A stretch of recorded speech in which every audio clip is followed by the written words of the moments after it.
There is this uniquely modern exhaustion that happens when you apply the rules of a soft world to a sharp, unforgiving reality. We are told the key to surviving our hyper-competitive life is just more civilization, better time management, staying positive, optimizing your morning routine, keeping your dignity intact while the world beats you over the head. It is the most toxic piece of friction we experience today. The belief that if you are struggling to adapt to a brutal environment, you just need to polish your manners, read another self-help book, and try harder to be good. I was looking at Jack London's work recently, and it struck me how completely we misunderstand adaptation. We think of adapting as this beautiful upward trajectory of personal growth, but for London's protagonist, a massive St. Bernard mix named Buck, adaptation was a process of rapid, calculated decay. Buck started out as a pampered aristocrat in a sun-kissed California valley. He was deeply civilized. He had immense dignity. He respected the rules of fair play. Then he was kidnapped and thrown into the freezing, chaotic environment of the Klondike gold rush. If Buck had tried to survive the Yukon by clinging to his polite California manners, he would have died in a single week. This is exactly where the friction lives for so many of us right now. We are all walking around in a modern Yukon, an economic and social landscape that demands relentless labor, constant vigilance, and navigating impossible expectations. But we are still trying to act like we are resting on a breezy veranda. We try to be perfectly fair to systems that are fundamentally ruthless. We exhaust ourselves trying to maintain the aesthetic of a perfectly balanced life while dragging a sled full of crushing debt, professional anxiety, and endless digital noise. London wrote something incredibly confronting about Buck's transformation. He noted that Buck's first theft of a chunk of bacon marked his true adaptability. It marked the decay of his moral nature, which London explicitly called a vain thing and a handicap in the ruthless struggle for existence. A handicap.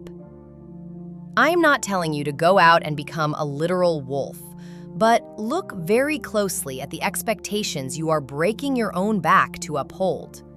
You are playing by the rules of a world that might not actually exist anymore. You hold on to a fastidious need to be seen as perfectly productive and endlessly capable, and it is slowly killing your spirit.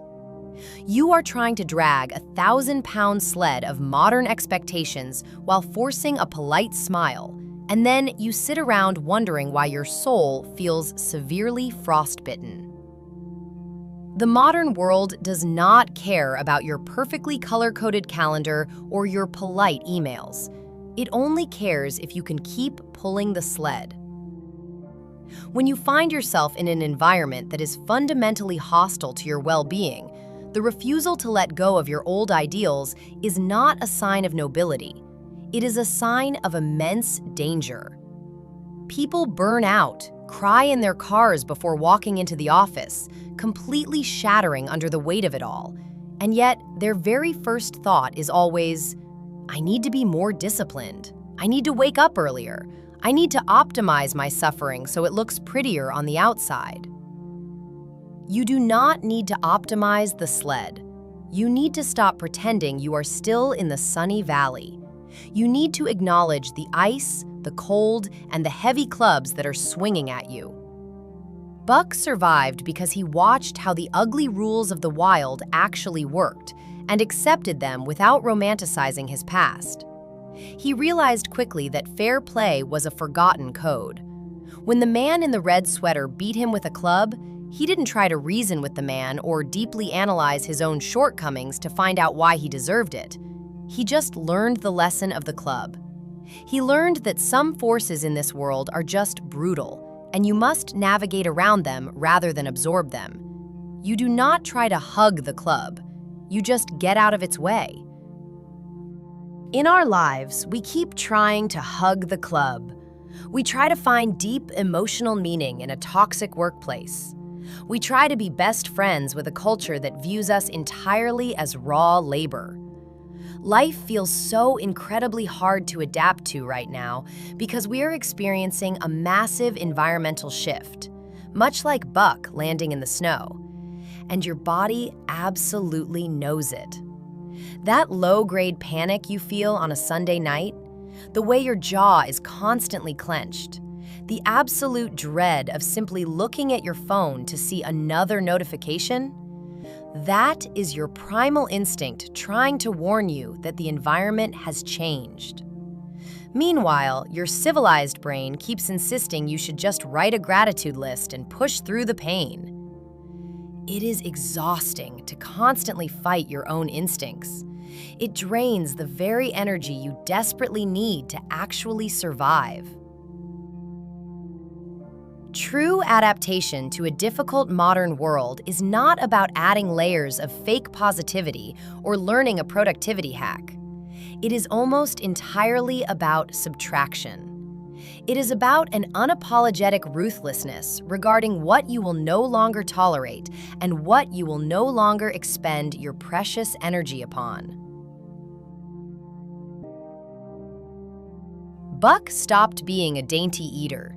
He ate fast, he slept buried deep in the snow to conserve his heat, and he stripped away everything that wasn't strictly necessary for his immediate survival.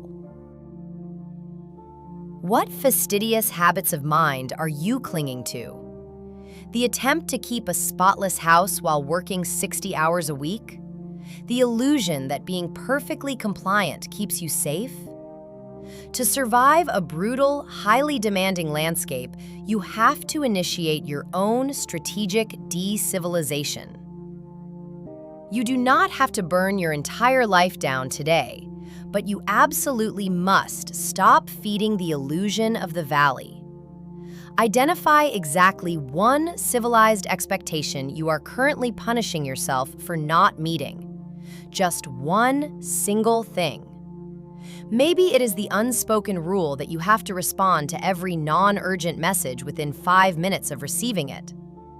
Maybe it is the belief that you must carefully explain yourself and apologize profusely every single time you say no to an unreasonable demand.